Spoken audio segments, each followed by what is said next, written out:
Kevin Bowen here. Don't forget to listen to The Fan now on 93.5 or 107.5 FM, and check out our latest coverage online at 1075thefan.com. And welcome back. Another edition of Kevin's Corner. We're just 2 weeks out from the NFL draft. It's crazy how it is already here, 1 month into free agency. We're going to kind of go over the winners and losers so far of Colts free agency. There's been activity. There's been guys that have left the building that's kind of opened up opportunities, or maybe made some other people uneasy over there at West 56th Street. So we'll talk about that on today's podcast, and as always, get into Twitter questions. I'm Kevin Bowen, and he is Chris Presley. Chris, good Wednesday morning to you. Good Wednesday morning to you as well. How did you enjoy the Masters this weekend? I know that was one of your favorite weekends of the year. Yes. I enjoyed it. I always do. I will be selfish. I would love a little bit more back nine drama. I don't know how much of a racing audience we have, but it'd be like the Indy 500 winner, taking the lead on lap 150 and winning by about 5 or 6 seconds. Awesome by Scotty Scheffler. Awesome. Loved him kind of opening up a little bit after the final round as well, and just talking about how nervous he was and really kind of overcome with emotion Sunday morning, thinking he wasn't ready for that moment and couldn't handle it. I thought that was a really kind of cool behind-the-scenes look at it. But, man, it's 3 Masters in a row where we've just lacked a little bit of juice there on the back nine. And I don't know, maybe that's, the golf gods saying, Kevin, you got Tiger in 2019. Just shut up and watch the tournament and enjoy it. So if that is indeed the case, I will shut up. But great weather. Yeah. Saturday, at least for Sunday. Saturday was a little dicey for old Eldrick out there in the cold. But no, Sunday was gorgeous, absolutely gorgeous. So I know we're not a golf podcast, so I don't want to dig in too much, but is Scheffler going to be a Spieth, or is he going to be a Tiger, or is he going to be somewhere in between? Yeah, odds are you would say in between. I mean, he really had a decorated junior and amateur and collegiate career. What really impressed me, I thought, the whole tournament is like for a big dude. I mean, he's one of the taller golfers out there. Great hands. Like his up and downs, his short game was brilliant all week long. I mean, the run is absurd of what he's been on for 2 months. It's kind of funny. He started this run on Super Bowl Sunday. Mm-hmm. He makes the cut on the number. So literally could have not seen the weekend at Phoenix, the wild waste management, tournament that everybody loves. People throw beer on the greens and whatnot. Makes the cut on the number. Shoots 60-something on the weekend, beats Patrick Cantlay in a playoff, and that started everything. It's just, you can say this about any sport, but it's just so fickle, the difference between, what could have or did ignite a run, Tiger-like run that he's had for 2 months, or if he misses that cut, where is he at confidence-wise and things like that. But, he's a great player, but, I can't go full on Tiger. Can't do it. I did feel bad about seeing the limp, but anyway, Yeah, he looked like an NFL player. Yeah, he did. And let's talk about some NFL players here on the winners and losers. You can always, obviously, we preach this every time on the podcast, 1075thefan.com. Kevin does a great job about not only reporting verbally to you guys, but also being a reporter when it comes to writing and articles and things of that nature. Winners and losers of free agency. Let's talk about that. Where do you want to start when we talk about that? Yeah, let's go over the winners first. And I think the first winner you got to point out is Frank Reich. As much as Frank wanted Carson Wentz back, and as much as he would have been content with that, and believing that the Colts could reach a higher level with Wentz in a second season, deep down, he knows that Matt Ryan is probably the better quarterback. And I think we have to remember what Frank Reich allows his QB to do. He allows his QB to have virtually full control at the line of scrimmage. That's a whole lot of belief and just a lot on the plate of a quarterback. So I say that to say Matt Ryan's mental acumen should have Frank Reich in a better position, feel more confident, more comfortable in those moments there of just a little bit more of a stable QB when it comes to that aspect of it. So when you're the play caller, when you're the head coach, I think Matt Ryan, as much as Frank maybe wouldn't want to admit it, I think Matt Ryan makes you sleep better at night than Carson Wentz. Yeah. Also, Nyheim Hines comes back. He can be a little bit of a wrinkle. We'll see what he can do. And then Kylan Granson, hopefully we can see his progression as he goes into his second year in the NFL. Yeah, I think both of these guys are in-house guys, Chris, that even back in January, the Colts kind of lamented the fact that they didn't get either of them more involved. Hines, first off, Hines makes too much money to play too little. And it was weird. If you look at his playing time last year, he didn't play a whole lot. Now, I know a lot of people will be like, well, yeah, because Jonathan Taylor was given the ball a whole lot. Yes and no. Sure, that's part of it, but we've talked about it for years. Well, I guess now for 3 years, Chris, going into this third year. Mm-hmm. Put those two on the field together, Yeah. I felt like that package was underutilized last year, and there has been talk of, Hines in the slot, which you watch how free agency plays out a month into it. How wild is this, Chris? Well, I'll wait on that. Hines, given the fact that you haven't done anything at wideout, it makes sense, him more in the slot. Granson, Jack Doyle played a whole lot for you. So, from a playing time standpoint, they aren't the same player by any means, but just from a playing time standpoint at tight end, your two tight end sets are going to look a little bit different. So I'd classify both those guys in the winner category. Obviously, like I said, you can go to 1075thefan.com. We're not going to hit on all of these different things, different topics that has put down, but DeForest Buckner is another winner in your book. Yeah, I think the arrival of Ngakoue is just huge for Buckner. We had Joe Wrights on earlier this week on our morning show, and if you guys missed that, feel free. Kevin and Query shows to check out Joe Wrights and Gary Brackett, both on our show on Tuesday. But, I asked Wrights kind of about, when it comes from a game plan standpoint, and you're an offensive line, if you were game planning for the Colts over the past few years, I would say on the third down, you come to the line of scrimmage, and you're curious where 99's lining up. Mm-hmm. You're going to be curious about it come this fall again, but you're also going to have to keep an eye out on where Ngakoue is lining up and just making sure that, okay, you have proper attention to an edge presence that, frankly, I guess a little bit of Justin Houston, but Buckner gets doubled a whole lot. And if you can create a few more one-on-one chances for him, because Buckner's been a really good player for you. Selfishly, I still think you want just a hair more. I think you want him on that all-pro level of you're naming a defensive tackle, and then he might be the second defensive tackle. You're naming Aaron Donald, and DeForest Buckner is the second defensive tackle that you're naming in the league. Right. I think that's kind of the next step. And again, I don't put it all at a fault of him because I just don't think you've had enough individual presence around him to really command attention elsewhere. So I would consider Buckner a definite winner here in free agency, thanks to Ngakoue's arrival. And I think when people look at the article under the headline "Losers," they might be a little surprised with the first two names. But let's lump those together: Matt Ryan and Jonathan Taylor. Let's hit on just those other winners, if you don't mind, Chris. Yeah, go for it. Before we get to those losers, because I kind of wrote a separate article on this. Because right now we are a month into free agency, and again, no wideout has been signed. And Frank Reich mentioned this back at the Combine of we need one of those young wideouts to emerge. So to me, it was like, is this a precursor to the lack of activity you're about to have in free agency? Obviously hindsight's really 2020 and looking back on it. Right. But Chris, you look at the names, and Pittman doesn't fall into this group. I don't think Paris Campbell falls into it because the injury history is the injury history. But you look at Ashton Dulin, Kiki Kuti, Desmond Patman, Mike Strawn, DeMichael Harris.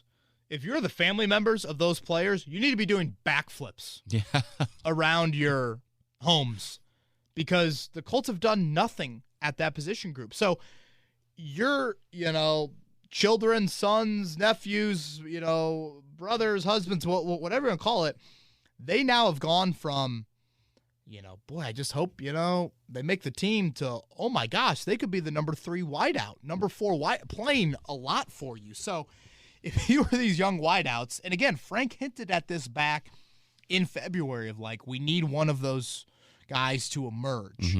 We'll get more into like who that could be later. But if you are in that group, you are very, very happy. I'd put two other young, I think they were in the same draft. I think they were. Two other young guys as a winner. I'd put Danny Pinter and I put Isaiah Rodgers. Mark Glowinski, Chris Reed gone. A little bit surprising both are gone in my eyes. That means Danny Pinter, who I don't think has ever started at right guard. Don't think he started in the NFL. I think all starts here have been at center. Center, yeah. And then at Ball State, I believe it was tight end straight to tackle. I don't think it was any guard history. And I don't, if you even want to go back to his, I think he was a South Bend Adam product, if I'm not mistaken. I don't believe he ever started there. So it's right guard. I'm not, losing sleep. But, it's a new position. But it's a guy they have loved throughout.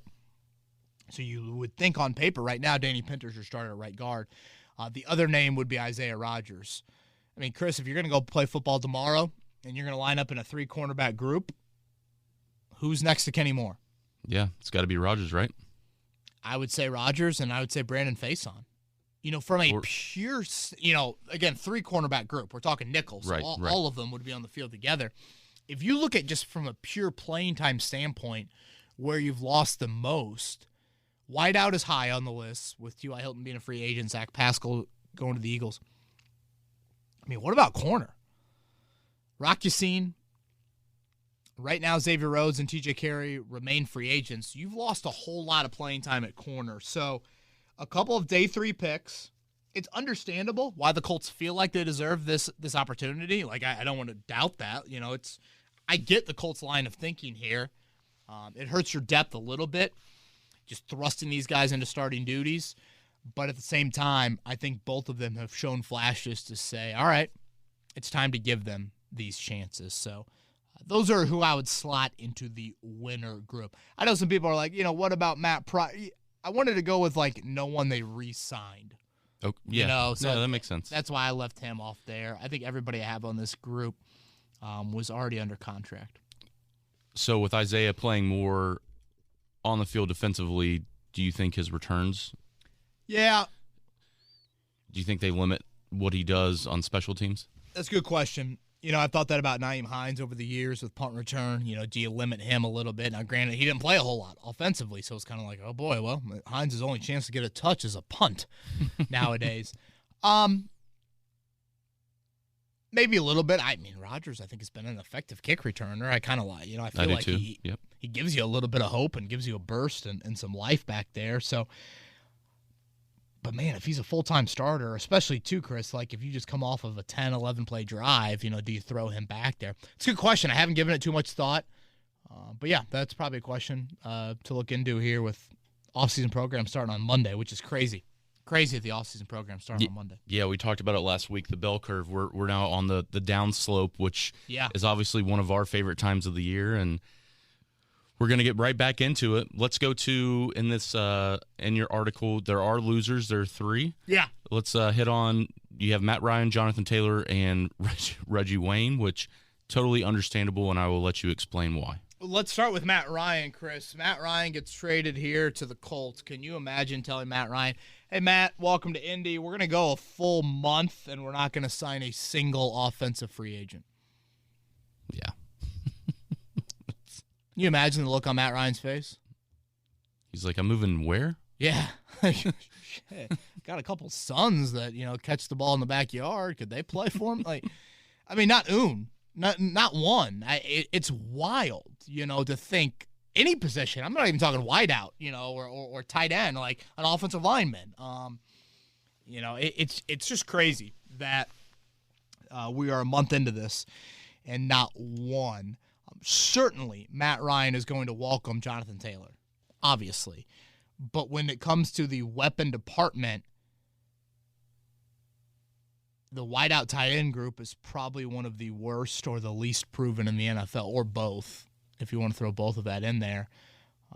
Also, it's a first-time starter at his blind side. We'll get more into Matt Pryor. I think we got a Twitter question about that, so we'll get more into that a little bit later. But, you guys have heard me talk about support a whole lot, and it's very interesting to me. And we'll get into a debate and Twitter questions about it. I am on the camp of you do not take quarterback off the draft pick table. You don't. And I know some of my colleagues disagree with that. And I'll try to explain myself here in a few minutes about that. I understand people that are in the win now camp, but the Colts just haven't operated in the win now camp this past month. And I think finding that balance would have helped your situation entering the draft, which is 2 weeks from tomorrow there. But yeah, Matt Ryan, welcome to Indy, but the support, man, there's a lot to be desired in that group here on April 13th. Yeah, and I feel like when you're a captain like Matt Ryan, like you said, even if it's and not to take anything away from a second or third string offensive lineman, someone for him to reach out to and say, hey, welcome to Indy, can't wait to work with you, just spark some sort of enthusiasm in them, and they've not had that so far. It's one of those orientation groups where Matt Ryan's going to be like, Will Smith walking into the room and the gif of looking around oh, it's just me. Yeah. Okay, let's break up into defense orientation and offense orientation. Oh, just you, Matt? Okay. Boy, well, you'll get a lot of one-on-one time here with David Thornton as you're welcoming to Indianapolis. Yeah, just it's odd. It's odd, and I don't get it. Let's talk about Jonathan Taylor, obviously the guy that he's going to be handing the ball off to. Clearly, they probably are going to have a great relationship. Both very smart, both know what they're doing. And it seemed like Matt Ryan during his press conference said, yeah, I went back and looked through a lot of highlights about this guy. Oh, okay, this is what we got to do against Buffalo. But why is Jonathan Taylor a loser here? It all kind of follows a similar theme here, Chris, of just taking more off the run game's plate.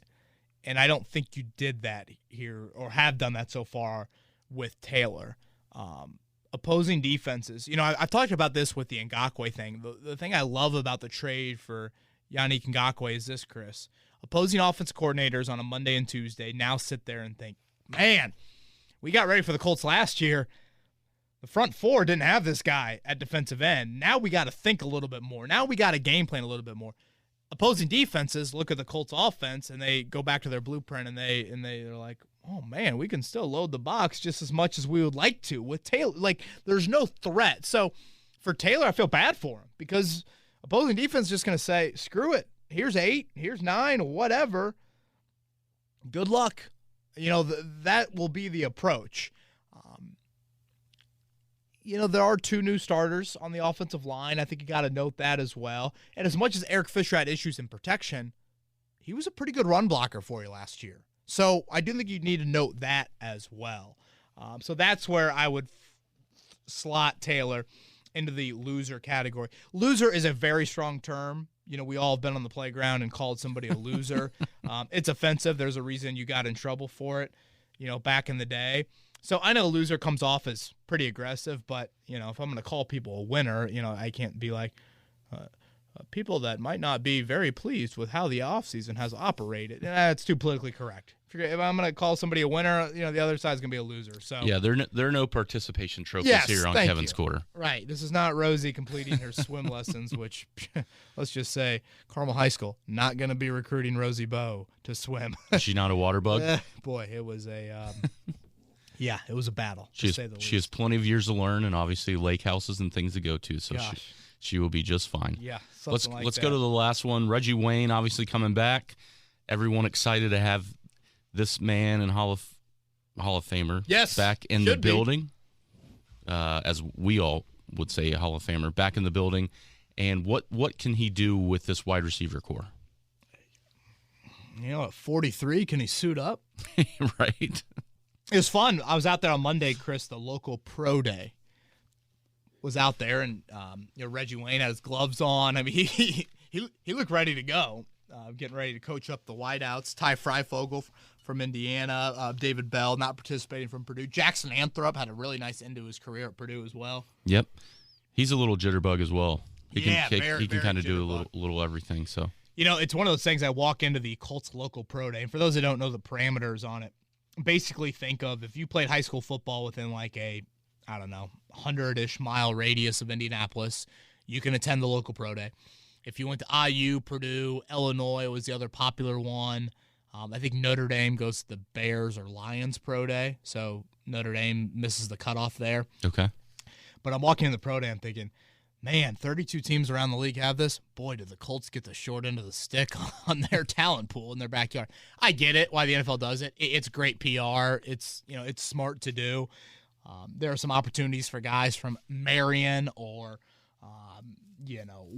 insert your small college play. I think UND has had some players over the years. It's an awesome opportunity. And the Colts, they don't mess around with it. I mean, Ballard's out there, Reich's out there, every coach is out there, the scouts are out there. I mean, and there are guys that will be drafted.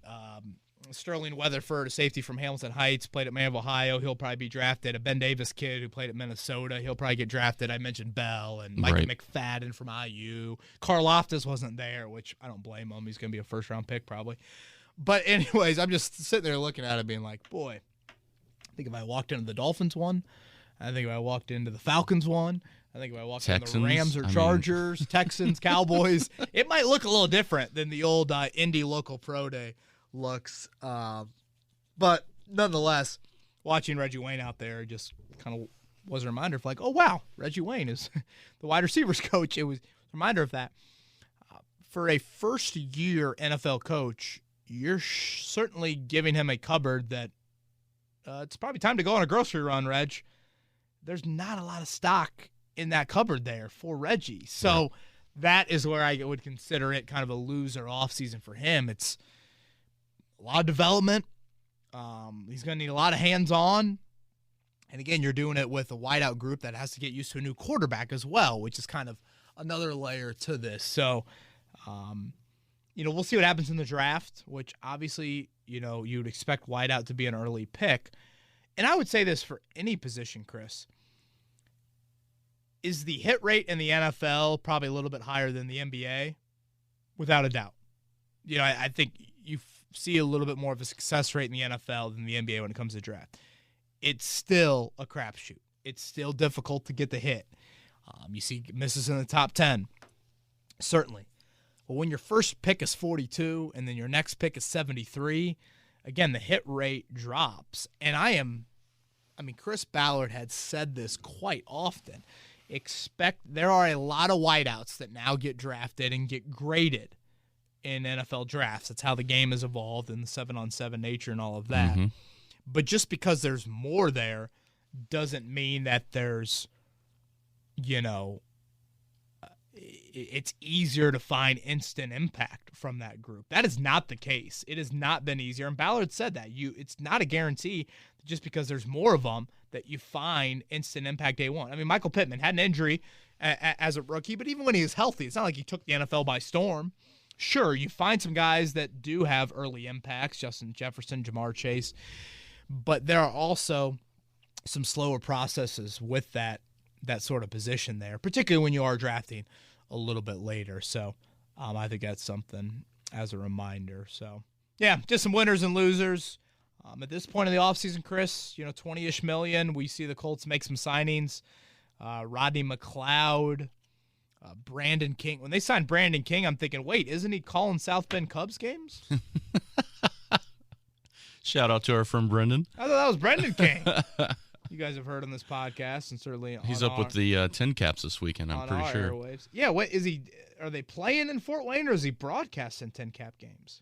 So he's still with the Cubs, but they're in Fort Wayne this weekend. Got it. So just a little road game. Yep. Let's quickly go over those two signings. I know I didn't mention this to you before, but Rodney McLeod signed on, what would that have been, Friday at this point? Rodney, isn't that a strong name? Love Rodney. Him and Matt Ryan, the only Colts over the age of 30. Kind of wild. It was so funny because for so long, Vinatieri kind of tilted the scale of the Colts. It's like, well, we got a 40-something-year-old kicker on our roster. Oh, shit, 47 or 40. I mean, hell, he's been way up there over the years.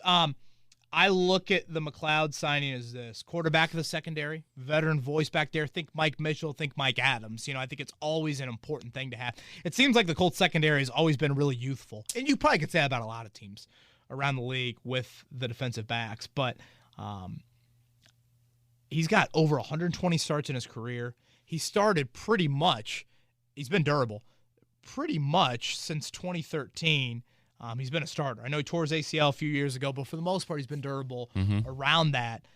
I look at this and say, whenever Julian Blackmon gets back, this is your starter next to Kari Willis until that time. Blackmon tore the Achilles late October, so I look at that signing. I also think to myself, all right, is Gus Bradley going to explore multiple safety packages? Is that something that you want to go with? I do think this takes you out of the Tyrann Mathieu sweepstakes. I don't think of McLeod as a special team guy. I think of him as a starter with Blackmon's injury situation, and then kind of a rotational guy after that. Frank Reich certainly has history with him from the Philly days, so Frank Reich's seen him, up close and whatnot. And then the other signing was, like I said, Brandon King. This is one of the more wilder stats I've ever come across of in my whatever it is, 10, 11 years now covering the NFL. Brandon King has been in the league since 2015, Chris, and he plays defense. I'm willing to bet if you've been in the league for that long, he might be the only dude in the NFL who has played that long in the NFL and has dose defensive snaps in his entire career. All special teams. 1,390 special team snaps and 2 defensive snaps. He's played 73 games. And I'll get a little nerdy for a second, but Chris, think about it. You dress 46 guys on game day.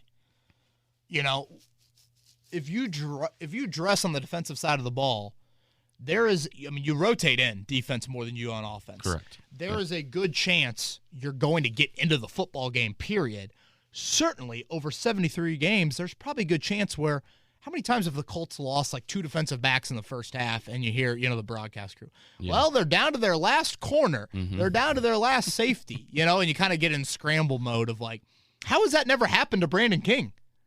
Where, the Patriots have had a couple injuries in the first half, and all of a sudden Brandon King plays 20 snaps. He's just got to be itching to get in there. It's wild. So look at him as, exclusive special teamer. Bubba Ventrone would be the connection there. Bubba in New England before coming here to Indy. So Brandon King, undrafted out of Auburn in 2015.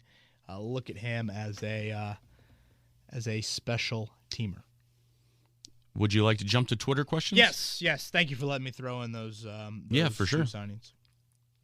All right, let's go to Country Boy Edie. Is it ridiculous to already have an eye on multiple years into the future, specifically talking about the planning on the win now with Matt Ryan for the next few years and the advantage of taking advantage of the primes of Darius Leonard, Quentin Nelson, Michael Pittman, Jonathan Taylor, followed by a tank for someone like Arch Manning? Oh, boy. Here we go. We're going to go from... Take it for Arch. Where's Arch going? I think he ends up at Ole Miss. I really do. Ole Miss or Texas A&M? Man, that's a lot of pressure on you. Hell, it's going to be pressure on him anywhere. If his last name was Presley or Bowen, do you think he'd be ranked this high? From what I've seen, he's good. Yeah. And I wonder... I loved watching his basketball highlights the other day. So Tennessee, it's kind of like the Jay Cutler, oh, wow, this guy can actually play some ball too. Tennessee just got an NIL deal with a quarterback who's a 5-star coming out next year. $8 million. Yeah, I saw that.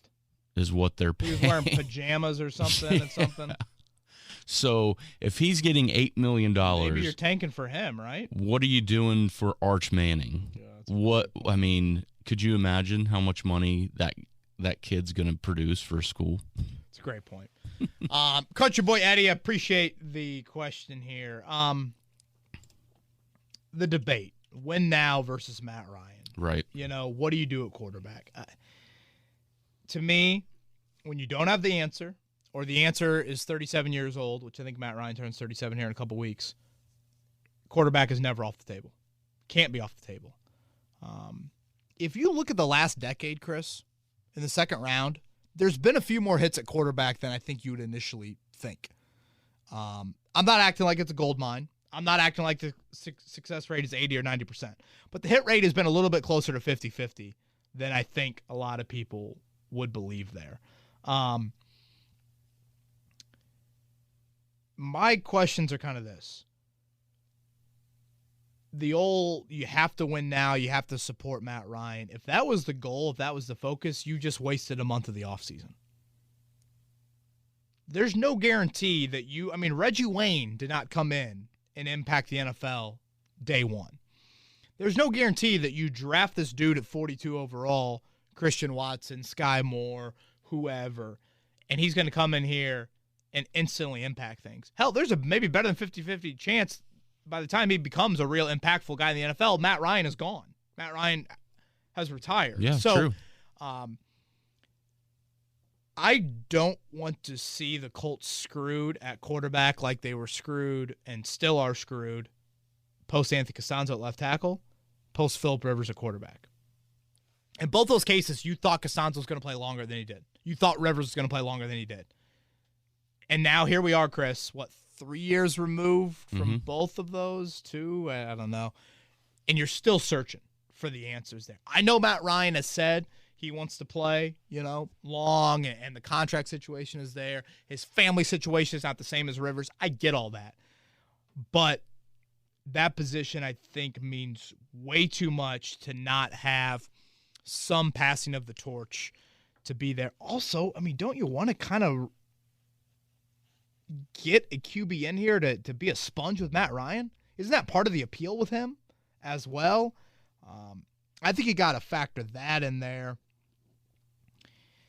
And part of this, I think we bring it up because you see the Malik Willis visit to Indy. You see the Sam Howell visit to Indy.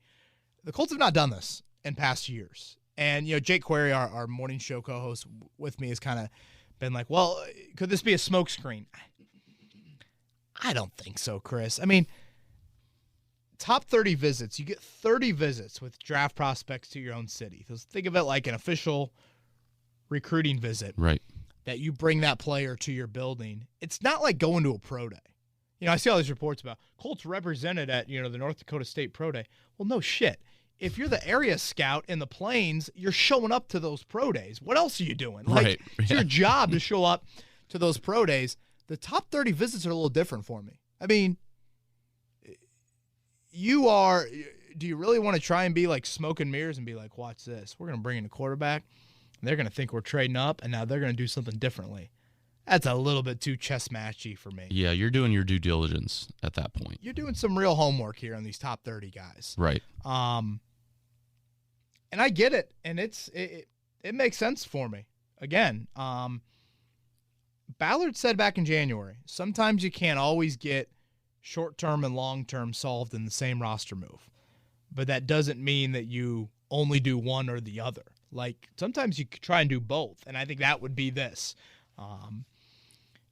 I've talked about it before, giving Frank Reich a swing with kind of a more of a legitimate bat at the plate. I made this analogy this morning on our morning show, so apologize for anyone that heard it, but you ever played beer league softball, Chris? Exclusively. That's every year. Love hearing that. Group of my buddies and I played right after college, and we're getting ready for the game. We're thinking to ourselves, oh, we don't have a bat. And we're like, oh, we'll just get a lost and found bat. We're athletes. We know what we're doing here. We'll be fine. So we get the lost and found bat. This and that. We can't get the freaking ball out of the infield. We just grounder to shore, grounder. We're sprinting to first base trying to beat out these balls. And, we're playing a bunch of 50-year-old dudes that are just raking it to the outfield. They've got the prettiest looking Easton TPX. I don't even know what the brands are. But man, they're just small balling us to death. I look at the Sam Ehlinger pick and the Jacob Eason pick as a little bit of Chris Ballard using our bats, our softball bats. It's a swing at the position, and I think it's smart to take swings at the position, but you're not doing it with the big barrel. The guys on the other side of the diamond, they used a bigger barrel. I look at that as potentially a drafting of a quarterback in the second round, trading late into the first round for that quarterback.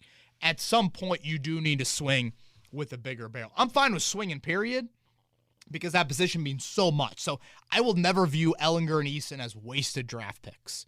Quarterback means too much. Ehlinger could be your backup for years to come. Like, to me, totally good with it. But at some point, you got to get a top 100 drafted QB in this building and see what Frank Reich can do, see if Matt Ryan can be a sponge to the guy. And if Matt Ryan plays 2 years, all right, you can transition. So many people say, wait till next year. It's a deeper quarterback class. How many games do you think the Colts are going to win next year, Chris? 8. 8. I'd probably go a hair higher. That gets you drafted, 18th, 20th overall? So you got to trade significantly up to get C.J. Stroud, Bryce Young, whoever quarterback that you're throwing into. Well, what if the first and second overall pick is the Detroit Lions and the Houston Texans?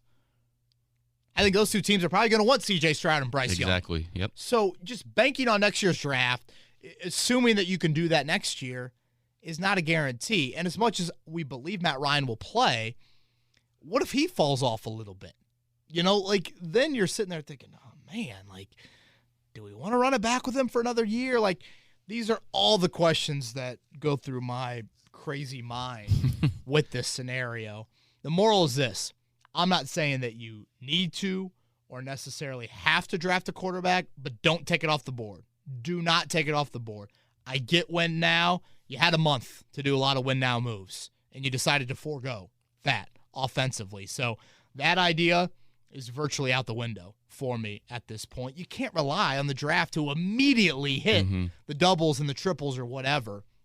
That's wishful thinking. So that is a long answer, Country Boy Eddie, to your question. I hope that explains a little bit of it, but no, I need a drink of water. It was very, very well said. And we're going to go to a question from Alex in regards to one of your articles that you wrote about the Colts receivers that Chris Ballard expects to shine. Out of that group, which of them, if any, do you think will be meaningful contributors this season? And by meaningful, he's measuring that on at least 60% of the snaps, 500-plus yards, and at least 3 touchdowns. Oh, boy, Alex, that's a great question. And I love you throwing out those specific numbers. And to be fair, those are some numbers. Yeah. That is meaningful. Yeah, I mean, I don't even know if Michael Pittman reached those numbers as a rookie. Granted, he did have the injury in there, but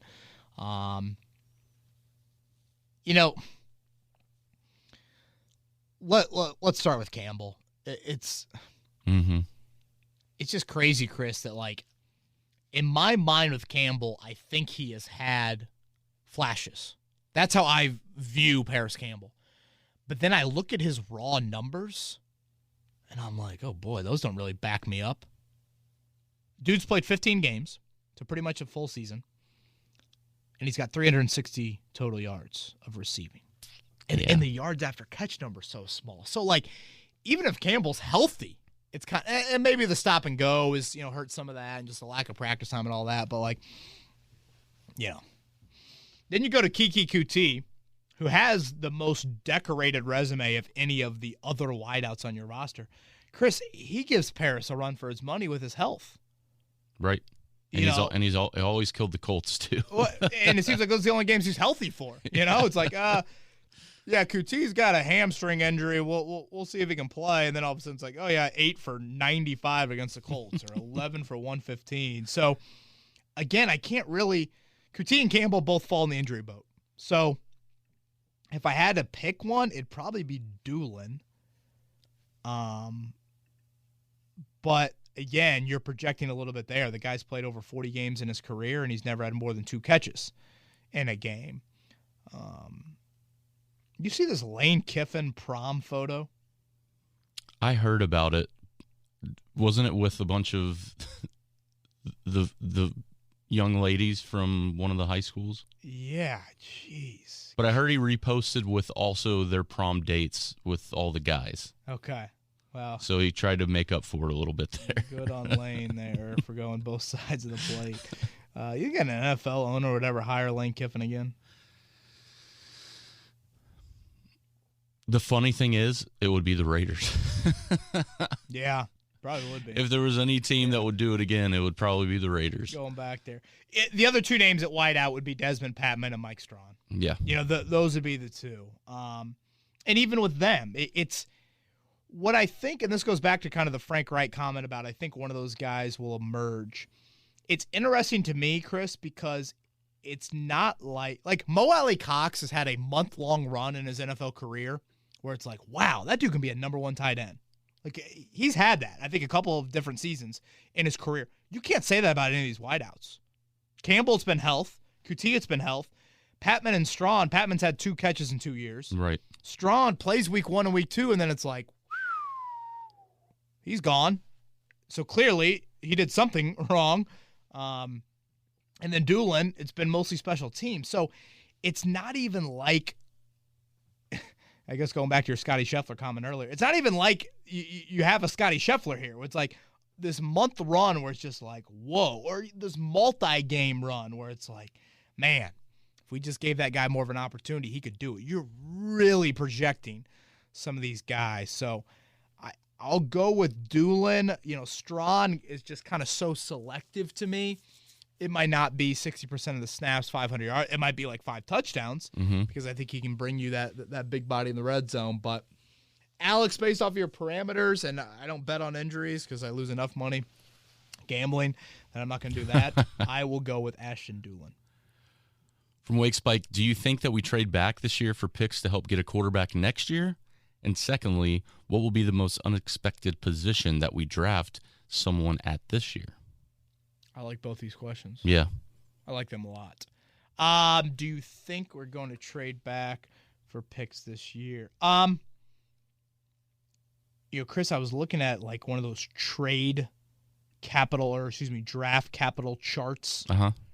And the Colts are 28th in draft pick value this year. That's really small compared to what they're used to. Yeah. This goes, again, stresses the point of why didn't you do anything over the last month offensively.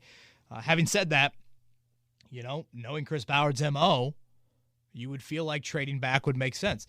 If you have one eye looking towards next year, are you thinking trade back for a 2023 pick to trade up for a quarterback? I don't know. So I think it's possible. I do, but that's more of just giving Ballard's MO. To your second question, Wake Spike, most unexpected position we draft someone at this year. That's a good one. This wouldn't be unexpected in the eyes of Ballard because he's a core believer in this position, but I think it would be unexpected to a lot of fans based off how they view the current roster. I'll say defensive end. If you look at the roster, where's the playing time there? Ngakoue, Kwity Paye, you think Tyquan Lewis. I mean, I can't even say Banagoo, but it doesn't appear to be on paper, playing time there. Ngakoue is in the final year of his contract. So that is something maybe you just need to cover your with a little bit there. And again, it's a core position of Ballard, so maybe it's not totally unexpected. But I haven't seen anybody mock drafting to the Colts and having a defensive end in one of the first 2 or 3 picks. So I'll go there. Okay. Kevin, Creighton had a chance to look at Chris Reed's numbers with the Vikings. They signed him onto a 2-year, $1.7 million deal and then 2.7 the next. What backup offensive lineman that could turn into a starter are you going to pay a little bit more money to? He just doesn't get it. Yeah, Creighton, I think there's a lot of people that have a similar line of thinking. One thing I'll say about Chris Reed is this. You might look it up as college, Chris Presley. I believe Minnesota State for Chris Reed. He was a track star there. Now think of track as the field star, not necessarily the track portion of his days. I think he threw the hammer and did some other things there. But yeah, it was like a national champion and whatnot. Yep, Minnesota State. Minnesota State there at the D2 level. So I don't know. I feel like Minnesotans, if I'm saying that right, are rooted in there. I mean, there are a lot of lakes up there. Yeah. Maybe they want to stay up there. So I do think that is a part of it. But that deal is extremely small. So, Creighton, I don't know your answer fully. But it is crazy to me that the Ballard aspect to the offseason, while wide out, he's never been a big believer in. Offensive line, he has been. Offensive line depth, he has been a big believer in. And right now, we're seeing a little bit of deviating from some of his core beliefs there. So that's a little confusing to me. Kevin Sam wants to know, with Matty Ice as a clear upgrade from Carson Wentz, if you remove the quarterback, is the roster better or worse than last year? He feels like with the guys who he let walk and the lack of signings, which we talked about earlier in the podcast, it's hard for him to think that we've improved thus far. I know, and thank you, Sam, for the question. I know the Pro Football Focus stuff has the Colts as like one of the more improved teams in the NFL this year. And unquestionably, quarterback and defensive end are two of the most important positions in football. And I think the Colts are definitely better there individually. One thing to note, though, again, going back to the Matt Ryan thing, is how much have you supported him to make sure he reaches the normal Matt Ryan level? Defensive end and pass rush in general, I think you've certainly gotten better there. So it kind of goes back to roster building a little bit, Sam. Are you better at position 1 and 2 on a 53-man roster, but maybe you're not as good as 1 to 53? Right. I think that's probably fair to say. The question, though, is if position 1 is quarterback, which I think it is, again, have you given him the resources necessary to reach the level of play that you expect from him? I think that is a very fair argument, and I'd probably say no. As of this point right now, we'll see how everything else plays out. Man, Chris, I mean, the more I think about it, and I'll do my positional mock draft, maybe get into that a little bit on next week's podcast. Wide out and tight end, God, you need instant impact from it. Yeah. Man, you need it. You need it like, a hungover person needs coffee in the morning to get that jolt back in their body. And that's almost maybe a lot more than coffee. And that's like going back to the old baseball chick stick the long ball. We're in that realm of offense. Yep. Put if you have to put an ass in the seat, you need guys out there to receive the football down the field. Right. And do you have that? So it's a good question, Sam. I can probably listen to a lot of arguments on it. Again, much better at a couple really, really key spots, but specifically with quarterback, enough support. And then depth, there is, if I had to make a 53-man roster right now, Chris, and write guys down in Sharpie, hell, I don't know how many, do I get to 35? Do I get to 30? We Sharpie, I'm talking, we could be looking at a good amount of undrafted free agents here. Mm-hmm. Last year, was it none that made the team? I don't think so. You would know. I'm trying to think of the year before. The year before, I think it was just Hot Rod and then Noah Tungiai, who you got as a waiver claim from Philly. Yeah. But I don't, unless I'm missing somebody, I don't think anybody last year. I mean, this year, hell, if you told me 3 or 4 right now, I'd be like, okay, man, You've lost 6 free agents, I believe, in-house as of now. I'm not even talking Turay, Eric Fisher, T.Y. Hilton. Why hasn't Michael Badgley been re-signed? It's a little shocking, right? Doesn't he proved himself last year, right? I thought. That one's kind of weird to me. So that number could grow to 10 or 11. And the re-signings you've had, you've re-signed 4 of them and 3 play in the secondary. Or, excuse me, you've not re-signed them. You've gone outside your building. Right. Signed those guys. So, yeah.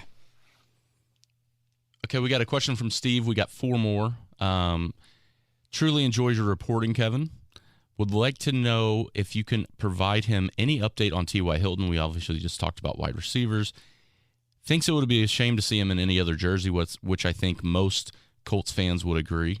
But he also doesn't want to overpay him to keep him around just for 1 more year. So what are your thoughts there? Yeah, Steve, I think T.Y. is weighing some things right now. I would not be giving him more than a couple million a year.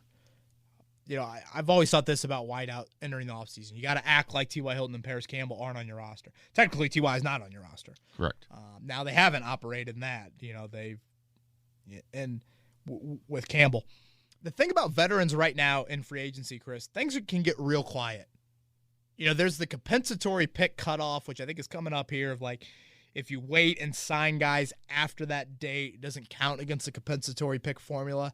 You've got some vets that get into this spot of the offseason. Justin Houston might have done it last year. They just say, screw it. I'll wait till week 3 of training camp. Yeah. And come join you. So I think that's something to watch as well. But I don't think the door's been slammed shut on T.Y. Hilton. But, again, the right price, the right value, definitely there.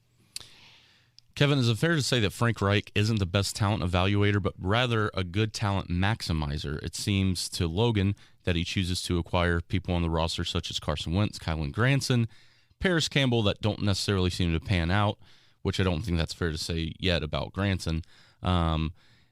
He seems to get the most out of the quarterbacks, though, so it seems to make up for some of those acquisition faults. What are your thoughts? Okay, Logan, I hear you a little bit. I can't go there with Kylan Granson. I mean, dude, the dude's played football for 1 year. I mean, I can't, I'm not going there yet. When you talk about draft picks, I truly believe it's a pretty collaborative approach. I don't think this is something where Ballard is solely making decisions, Reich is solely making decisions, like, Chris Ballard really liked Paris Campbell. We saw it with the first episode of With the Next Pick. Yep. Just came out a couple weeks ago. Ballard, adamant to his scouts, we need to find traits. Traits. Paris Campbell had the bluest of blue trait in talking about his speed. So let's not act like that was all Reich standing on a table for Campbell there. He also had 1,000 yards in the Big Ten. I mean, like, that's something to note as well. So, yeah, good talent maximizer. Yeah, that's probably something that you would throw there. I do think Frank can get the most out of what you have here. So it's a tough question, Logan, because, you could talk to Ryan Grigson, you could talk to Chuck Pagano, and they'd probably differ on who ultimately had the most say in some of those draft picks. Did Pagano really want Deshaun Smith? Did Grigson really want T.J. Green? Who wanted Bjorn Werner? You go on and on with some of that stuff there. So Frank has say, as he should. He should have say. But, I mean, listen to Jim Irsay talk about Chris Ballard. Boy, it's like a parent talking about a son. He's obsessed with the dude. So he gives him a whole lot, as he should. He's a GM. But he puts him on a pretty high pedestal, and ultimately he's the one making the decision. Kevin, Colin feels like the Colts might be looking at a quarterback position later in the draft that might be under the radar at this point. If so, do you know who you think that might be? Or also, do you think we might go get a veteran free agent quarterback in signing? Yeah, I don't think a veteran QB. Maybe get a camp arm in here, but like James Morgan, Sam Ehlinger, Matt Ryan. There's 3.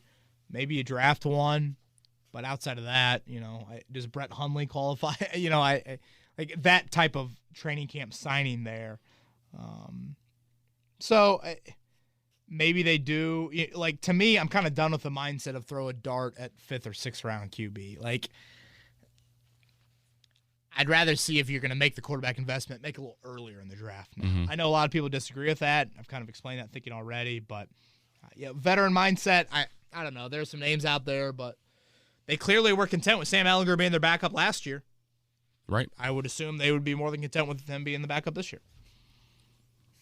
So, Kevin, John's seen some rumors that the Giants would be willing to trade both of their 5th and 7th picks in the draft for Quentin Nelson. That feels ridiculous to him and feels like Chris Ballard, that might be his asking price. Is that real? Do you think we should jump on something like that? Would we get a quarterback and the trench guy for those positions he feels like that are worth at any guard even a clear Hall of Famer. Wow. Chris, if the Giants offered you that and I'm Chris Ballard, I think I run to New York naked, climb on Lady Liberty. I might jump in the water there. I mean, holy hell. Yeah. That is a haul. That is a haul, man. Yeah, I do it in a heartbeat. Like, what's quicker than a heartbeat?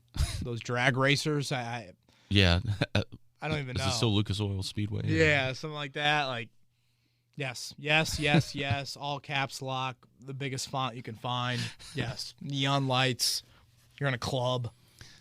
So here's the thing, John. If that happens, just close the blinds because Kevin Bowen will be running naked to New York City. Blue run naked. Somebody in the organization run. I mean, the 5th and 7th pick.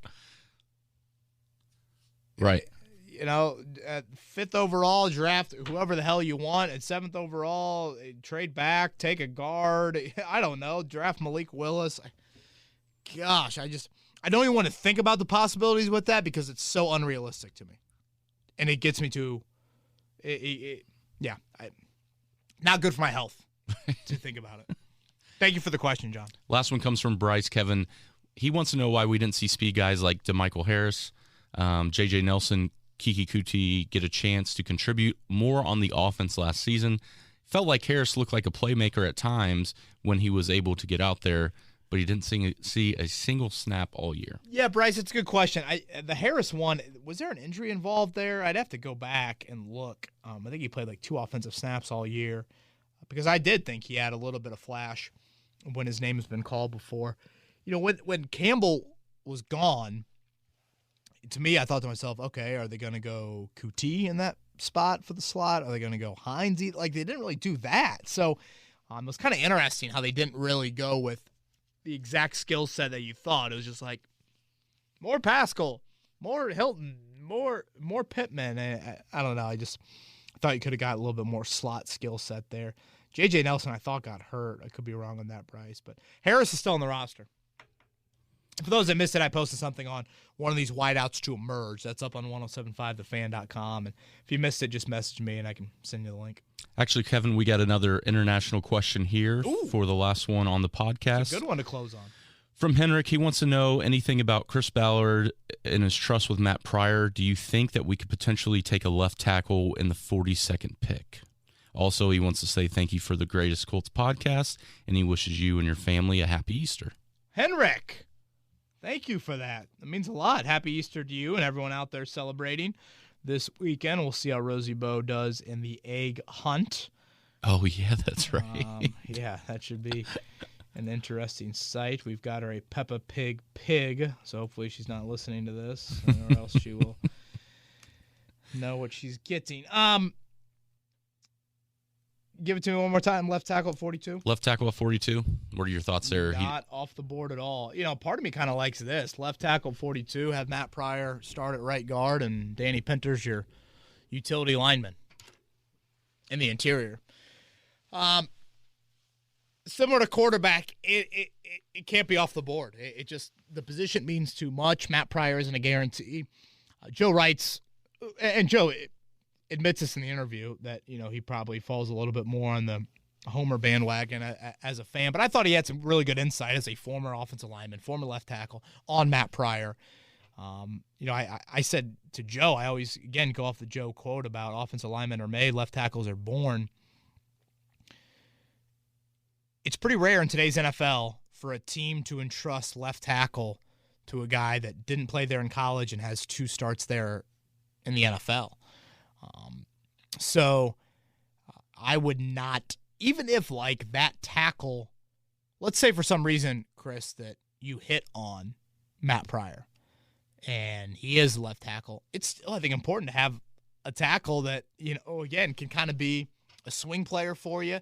Maybe that tackle moves into guard at some point, and then, you know, when Braden Smith gets to another contract extension, now that tackle can be asked to go play out there, you know, moving forward or something like that. So, and this is probably a little bit of Chris Ballard kind of creeping into my brain about offensive line depth and all of that, but, if you're going to ask people in the win now camp what positions you're drafting, no one is saying quarterback, no one is saying offensive tackle. Those positions, the history at those spots say that in order to find quality there, you got to draft one. And you probably got to draft one pretty high. So I am in that line of thinking, and that's why I would not rule that out at all. All right. Well, that does it for Twitter questions. Anything else you want to add? I want a Reese's egg. Do you think that's one of the best Reese's? Well, I'd argue this. Is there a bad Reese's? No, there's not. That'd be my first argument. Are you a chocolate guy or are you a gummy guy? Or are you I'm a jelly bean guy myself. Really? Okay. I'm not like all in on jelly bean. I'm a chocolate. If you're going there. But yeah, that's that. Boy, now my mouth is watering thinking about it there. If you ever go out to California, Kevin, the Jelly Belly factory, you can purchase. I thought you were gonna say the gummy factory. No. You could probably get. That's out there too. I'm sure. Yeah, definitely. The Jelly Belly factory, you can buy. What city? It is in between San Jose and Monterey. I'm trying to remember exactly what the city is. But you can purchase basically the runoffs, the ones that they kind of want to throw away. They're the same thing. Yeah. And you get them for cheap. Okay. It's amazing. It's awesome. It's a fun little store to pop into. Yeah, I feel like that would honestly be kind of a fun tour there. So, well, I hope in your eggs you find some jelly beans. Thank you. And happy Easter again, everyone out there. And appreciate everybody continuing to tune into the podcast. Hope you guys enjoy it. I've said this before, and I'll say it again. It's my favorite time of the week, getting in here with Chris and getting out the podcast. We'll continue to do it. Draft-wise, it's probably I don't know if we'll be doing a pod after the draft Thursday night. I mean, certainly if they traded in the first round, then yes. But we'll kind of play that by ear as the draft gets closer. We are 2 weeks away from that. So more draft content up on the website, more draft content coming on the podcast as well. He's Chris Pressley. I'm Kevin Bowen. Everybody have a great week. We'll talk to you next week. This has been Kevin Bowen. Thank you for listening to another edition of Kevin's Corner. If you haven't already, subscribe on iTunes or Stitcher for the best Colts and Pacers coverage.